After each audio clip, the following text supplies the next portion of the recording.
What's up guys, Ruppy here, bringing you my draft analysis for the Pokemon Trainer Grand Tournament, or the PTGT, Season 2. I know, I think I mentioned this briefly in my update video, but I have gone ahead and decided to give another Draft Format League a chance, trying to add to my resume, I guess, as far as, these leagues are concerned. As you can notice by the team, I am the Columbus Swoo for this league.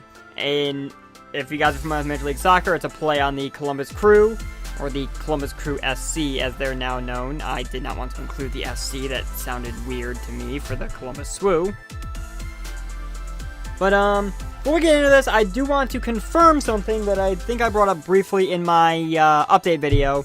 The Grand Pokemon League over for the Ion Pokemon League and the Ion Game Corner is in fact, it was confirmed earlier this week, it is in fact going to be having a fall season, so my Olivine Beacons are going to be back for that.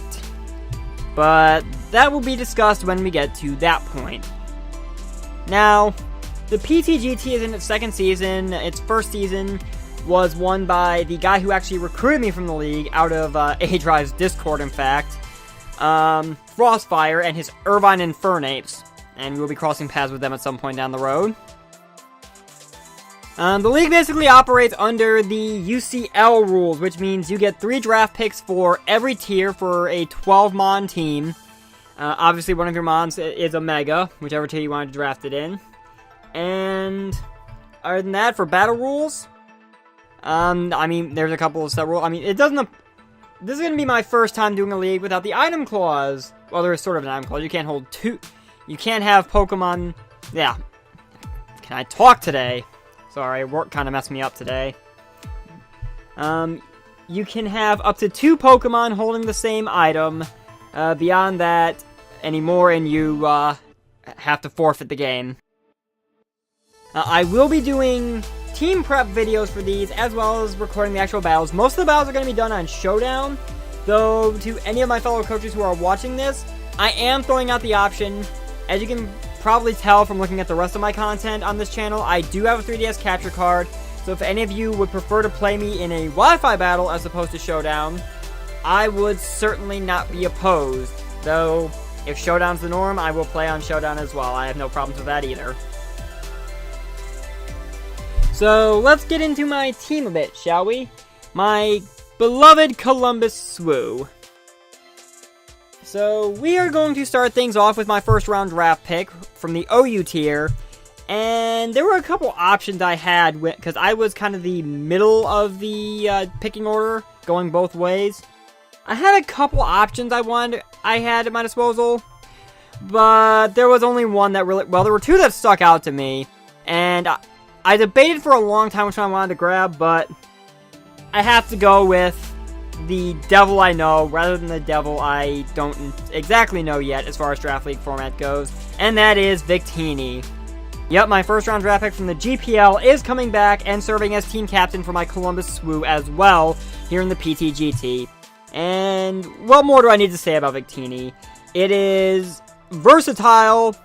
A lot of people in the PTGT don't seem to think it's as versatile as I believe, so maybe Victini and I can go ahead and prove them wrong. I mean, it was the kills leader in the GPL for a reason. We will see how that plays out in this league, but it can be physical, it can be special, it can be defensive, it can run support sets, you can scarf it, band it, you can run Trick Room with it.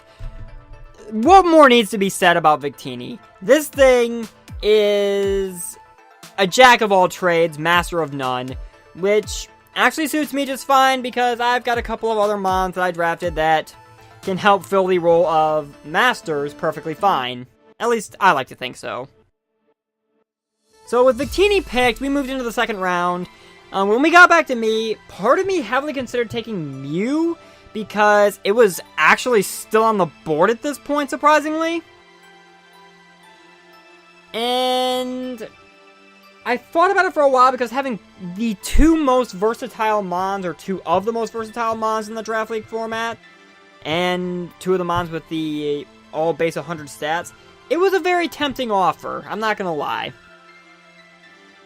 But I decided to turn it down because having 2 Psychic types on my team didn't necessarily work for me at the time, the more I thought about it.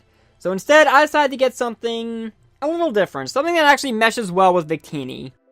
And at least from a typing standpoint. And that is Keldeo. Now, I know what you're thinking. Why on earth did I grab Keldeo? This thing is pretty much and the pun is totally intended here, a one-trick pony. Not as much as people think. Now, I mean, this thing does have options. I mean, most people do run it as a special attacker because that is its bread and butter. You have Scald, you have Hydro Pump, you can run Surf with it. You got Ice moves at your disposal. Not so much Ice Beam, I don't think, but a couple of Ice moves. You got Secret Sword, which hits on the physical side. You can go sub Calm Mind, you can just run straight Calm Mind. You can Scarf it, you can put specs on it. There is a lot more to Keldeo than a lot of people seem to believe, and I have a certain member of the GBA to thank for opening my eyes to that possibility. I will wait and see if I actually end up going that route this season. But all in all, I think Keldeo's a pretty good addition to my team, because even if I do just stick with what people know it for, it still hits pretty damn hard. It's still a very good, very valuable water type. And type-wise, it definitely meshes up well with Victini. So, moving on to the third round now, the final OU pick. I don't remember if Mew was still on the board at this point. I know it did get taken this round. I don't remember if it got picked right before I took... No, it got picked up right after I drafted, I think, for this round. I did heavily consider it again, and I almost took it this round too. I just almost bit the bullet and took it. But, honestly, I found a much better Pokemon that was still on the board, and one that, honestly, I think is going to be very well suited to my team, and it does actually mesh up well with both Victini and Keldeo, from a typing standpoint and just from helping to cover things. Not to mention, it's one of the biggest pains in the asses in pretty much all the Pokemon. And that is the one and only Togekiss. It's a Fairy Flying type, so I've got my Fairy covered now, in addition to my Fire and Water type, looking to potentially build a Fire, Water, Grass core there. This thing, it can be a great supporter, it can take hits. Obviously, it can Paraflinch things to death. I don't know if I really want to run that, but if it works, I may just bite the bullet and accept the hacks for what it is. It can also run Nasty Plot, obviously. This thing does have a number of things it can do, and all in all, it is a very frustrating Pokemon for many people to face because of what it does do, because it does it well. So, OU is now done, and we move on to the UU round, which I actually had a plan going into the UU round. I knew exactly what 3 Pokemon I wanted to pick for this round. It was just a matter of, does the plan fall into place? Because it is a relatively nasty plan if I can make it work. And it really benefits my team as a whole, looking at how this entire puzzle came together. The thing that concerned me was the fact that I was picking near the very end of UU. I mean, I would be one of the first picks on the wheel back, but at first, I was going to be one of the last picks. Luckily for me, however, my plan did in fact fall into place. So once we got to me, I was concerned because I had my Mega in mind for this group, for this Tier 2, and I really wanted to take that.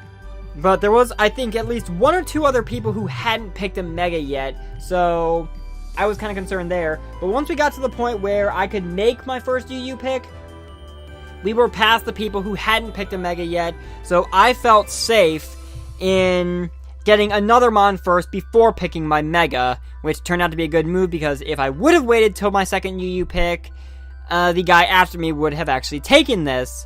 So my first UU pick was Donphan, another member from my Olivine that almost came out wrong. Another member of my Olivine Beacons from the GPL, And probably one of the, alongside Victini and Mega Aggron from that team, probably one of my most valuable picks. Donphan, what it does well. It can take physical hits. If you give it an Assault Vest, it can potentially take special hits too. It can set up Stealth Rocks. It can spin them away. It's got very high attack, so it can hit pretty hard with an Earthquake. It's got priority in Ice Shard. It's got access to Knockoff. Donphan, it served me well in the GPL, and I knew I had to have this mon again. This gives me my Rapid Spinner. This gives me a Stealth Rock setter. And this also gives me a wall I can use at my leisure. So with Donphan picked, we quickly moved back to me after the wheel pick for the second second round of UU. And at this point, I figured now is the time to claim my Mega. I knew exactly which Mega I wanted to take, and honestly, I have started to fall in love with this Pokemon. It is a lot better than people think it is a lot of the time, and I think it's going to serve me very well this season. My Mega pick for my second UU pick is Mega Absol. This thing is a nightmare if you let it be one. While it is true that Mega Absol is kind of a glass cannon, the problem is making sure you actually hit it, because this thing is relatively fast. It's got access to Sucker Punch for priority. If it gets up a Swords Dance, you're in pretty big trouble, because this thing will do a lot of damage to you in a short amount of time. Not to mention, after Mega Evolving, it has access to Magic Bounce, which keeps hazards off my side of the field, and prevents this thing from really being statused in any way. Unless you happen to get Toxic Spikes up beforehand, but good luck with that with Donphan running around, and a number of other things I have to work with. Plus, there is also the lovely little bonus that I can run regular Absol with the ability Justified, meaning if I think Absol is capable of living a hit, which does help considering a Dark-type hit is resisted, I can get a Justified boost before Mega Evolving, because I have to Mega Evolve first turn, but if I just switch this thing in, obviously it's going to be its base form. So I get a free Justified boost out of it before I proceed to Mega Evolve on my technical first turn with it in action. As my voice cracks. God, really, that needs to stop. And then Mega Absol can proceed to basically go from there and do what it needs to do. So 2/3 of my UU puzzle fell into place perfectly. I was kind of concerned that my third piece was going to go as well, but looking back on it, I really don't think I had much of a reason to worry, because this thing didn't seem like it jumped off the page to many people in terms of how it could fit their team. But it fits perfectly well with my plans. So when we got back to me and I made my final UU pick, I proceeded to take Galvantula. And I think you know what that means. 2 words. Sticky Web. Being able to set up a Sticky Web and keep it on the field helps my team immensely, because I have a lot of things that are decently fast or relatively on the slower side. So being able to slow things down, especially like Choice Scarf users, definitely benefits my team. And it allows mons like Victini, like Keldeo, like Mega Absol, and even a few of my later round picks, which I will get to momentarily, a much easier time basically getting into a position where they pretty much clean house. Not to mention, Galvantula is a pretty hard hitting special attacker in its own right. It's got relatively good accuracy Thunder, even better when you factor in Victini's Victory Star ability. It's got Bug Buzz, which can hit through substitutes, and also gives me a way to hit Dark types, Grass types. Basically, something that I could potentially have trouble with. Galvantula does have quite a bit going for it, besides just Sticky Web. And I can certainly run this thing in numerous different ways as well. I could run a Spec set and forego Sticky Web if I want, just for the extra power. I could run a Life Orb on it. Or I could just go Focus Sash and make sure I get my web up. Obviously, I gotta make sure spinners and stuff are taken care of, but I don't think many spinners will be a problem if dealt with correctly. So, with my UU plan firmly in place and my team starting to come together, we moved on to RU, where I actually picked relatively early. However, the biggest pick I wanted out of RU was the very first draft pick for the round, and that was Tangrowth. I was hoping to get one more member from my Olivine Beacons team, but Tangrowth is very valuable in RU from the RU tier. I'm not going to lie on that. So it actually doesn't surprise me that it went pretty early. What I did manage to get, however, I think fits my team fairly well regardless. My first RU pick is Registeel. Now, I debated potentially getting Aggron because I believe Aggron is in the RU tier. But ultimately, if I'm not running Mega Aggron, I feel Registeel is the better pick. Because it does a lot of the same things that Aggron can do. It's got defenses that are just as good, if not better. Mega Aggron obviously outclasses it, but we're talking regular Aggron here. And when compared to regular Aggron, Registeel does not have the Rock type, which means it is able to take water hits, and etc. Sorry, it's hard to think it's hard to think straight a bit right now. Work kind of wore me out today. An 8.5 hour, 9 hour shift. Ugh. Setting that topic aside, because I don't want to think about work right now. Registeel gives me another Stealth Rock setter. It gives me a very well balanced wall because both of its defense stats are through the roof. It can Thunder Wave things to help slow them down to give my team even more speed control. It's got Seismic Toss just to deal a neutral amount of damage, even in the face of things that try to boost up on me. I have a number of options with Registeel, honestly. So I think this thing is a very welcome addition to my team, and being able to run bulkier things has worked for me pretty well in the GPL, so I think it'll work just as well for me in this tier, in this league as well. Since we're on the subject of defensive things, we move on to my second RU pick. I had a couple of things I was debating on taking from this point, and luckily I managed to get at least 2 of the 3 things I was looking at. One of them I was initially iffy on, but I think I'm not going to regret that pick. But I'll get to that momentarily, because that was my third RU pick. My second RU pick, I decided to stick with the defensive-minded nature, and I decided to look towards the ghost types.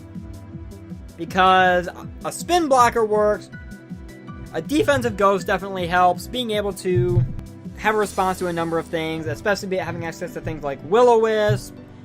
I can use things like Pain Split, I can Destiny Bond definitely, and what ghost Pokemon out of the RU tier, besides potentially maybe Mega Banette, can do all those things?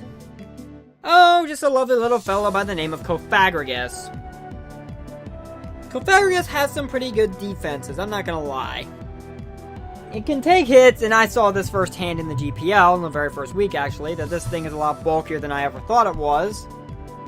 Like I said before, Destiny Bond, it can do Will-O-Wisp. It's got Haze, so I can get rid of stat boost if necessary. Cofagrigus has a lot going for it for a living, breathing coffin, essentially. And from a defensive standpoint, I think it actually meshes pretty well with my team. I can pretty much run it in whatever defensive slot I need it to, depending on what other defensive wall I decide to bring, if I bring more than one defensive wall to a game, depending on how the team matchup goes. So now we move on to my last RU pick, which I was kind of torn on the fence, because there were 2 normal types I was debating between, and maybe I made a mistake picking this one over the other one. But looking back on it, I don't think I'm actually that angry about it. I think this mod's actually going to serve me well after all. For my final RU pick, I took Ambipom. Now, I was heavily debating between Ambipom and Chinchino, because they're both very good normal types out of the RU tier, and they both, what they both do it well. The reason I went with Ambipom, ultimately decided to go with Ambipom over Chinchino, however, is what Ambipom can do for the team as a whole. Not just abuse Skill Link to hell and back like Chinchino can. Ambipom can Fake Out to help get me necessary damage to chip away at things and break focus sashes. to basically put my team as a whole in a better position to clean up later. It's actually got a pretty decent amount of power in being able to use Return or Frustration, depending on if I decide to run Max Friendship or not. It's got a number of options at its disposal. It's a fast little monkey. It's got 2 hands that it loves to swing back and forth, side to side. I think it becomes a fun addition to the team, and I actually think it will serve me quite well in filling a pretty crucial role to basically helping the team as a whole for later games. I mean, for games as we go throughout the season. So, now we hit the NU tier, and by this point, everyone was kind of starting to get a little worn out, and it was kind of hard to think of the NU tier as that obscure tier. But there was one Pokemon in particular I knew I wanted out of this tier, and I'm kind of surprised it fell to me because I think I was one of the last picks in the NU tier as well. And the fact that this Pokemon actually fell to me kind of surprised me because this is actually a pretty good mon to have for a number of reasons. For my first NU pick, I decided to take Ditto. So, kind of inadvertently going back to copying A-Drive again, like I did to an extent in the GPL. Ditto can do a lot for my team. Obviously, the only thing it really can do is use Imposter to transform into whatever Pokemon my opponent has out. But that opens up a whole world of possibilities for me because it allows me to easily scout entire sets to know if something is as threatening as I thought it was or not. It gives me very valuable intel that I can then plan around. Not to mention, this thing gives me an immediate counter to anything that might have set up and looks like it could be sweeping my team. Because then I could just go right in, steal those boosts, and if I slap a Choice Scarf on it, then something is not going to like getting... Well, let's just say people probably aren't going to appreciate getting counter-swept by their own mon. But Ditto basically, for being an NU tier Pokemon, this thing is a lot more threatening than people realize, especially in the Draft League format, because of the fact that it can copy whatever you have in. Because that's valuable scouting knowledge, and it basically deters setting up to an extent. Because you really, if you see Ditto on the other side of the field, you really don't feel comfortable setting up. Because I could just send this thing in immediately, steal those boosts, and now you're in pretty deep trouble because you're facing something that... Yeah, I think Ditto kind of speaks for itself, honestly. And I think it'll actually work very well for my team in the long run. So as we got into the second round of the NU picks, I was starting to think, what else do I really need? Because I honestly think I've got everything I truly want out of this draft so far. How do I bring this team home? So as I looked through, I realized, I was trying to build a Fire, Water, Grass core. I've got my Fire and Water types in Victini and Keldeo. I could still use a Grass type. And there were a number of Grass types that were still available in NU that jumped out at me to try to fill that role. I decided to go with something that I've actually found a surprisingly good amount of use for in a few of my Ion Pokemon League games. And that is Cradily. Cradily gives me yet another Stealth Rock user. Not to mention being Grass Rock, it is not exactly weak to Brave Bird, so it can actually relatively decently deal with any flying types lingering around, like, say, Talonflame, which I know someone did draft. Not to mention, Cradily's got some pretty good defenses. Having access to Storm Drain benefits me because it deters water types from basically trying to scald my team into oblivion. Because Cradily does not care for Scald. It just eats it up, gets the special attack boost, and then goes to town. So, Cradily fills a pretty decent niche to my team, being able to basically wall water types into oblivion to an extent. I have to be wary of ice moves, obviously. And as we moved into the final round of NU, I'm still thinking, what else could I really use? And the more I thought about it, I came to a realization. I've got a Fairy type in Togekiss. I've got a Steel type in Registeel. Maybe there's a Dragon I can grab out of the NU tier to complete a Fairy Dragon Steel core. Now, what I ended up picking isn't necessarily the best dragon. Honestly, its Mega Evolution definitely trumps it. But with support from the rest of the team, with some of the assets I did manage to grab, I think it could potentially put in a good amount of work if I find an opening for it. So for my very final pick of the draft, I decided to go with Altaria. Now, we all know Mega Altaria is superior because Dragon Fairy and being able to abuse Pixelate to hell and back. But Altaria can work just as well too, because it can also function from both ends of the spectrum. It can be physical, it can be special. And if I combine this thing Dragon Dancing with, say, spreading paralysis through the opponent's team, or Sticky Web at that, suddenly Altaria becomes a lot more threatening than people might initially think. Especially when compared to its Mega counterpart, because you're slower than this thing now, and this thing can potentially hit like a truck with the proper boosts. So Altaria has a role it can potentially fill. It all depends on team matchup. And I'm definitely looking to see how well I stack up in a new league against new opponents, and always improving my capability to counter team and get used to the draft format as a whole. So, there is my team. I think my Columbus Swoo can do a pretty good job this season, but time will tell. So, with all that said, thank you guys so very much for watching. I have been Ruppy. I hope you guys appreciate my team, and definitely let me know who you think might end up being one of my best draft picks out of this group, because I think this is a pretty solid team all around, and it's definitely got the capability to put in a lot of work if I plan things correctly. So, our first game should actually be going up this weekend, so keep an eye out for that on this channel. Until then, I will see you guys next time. Take care.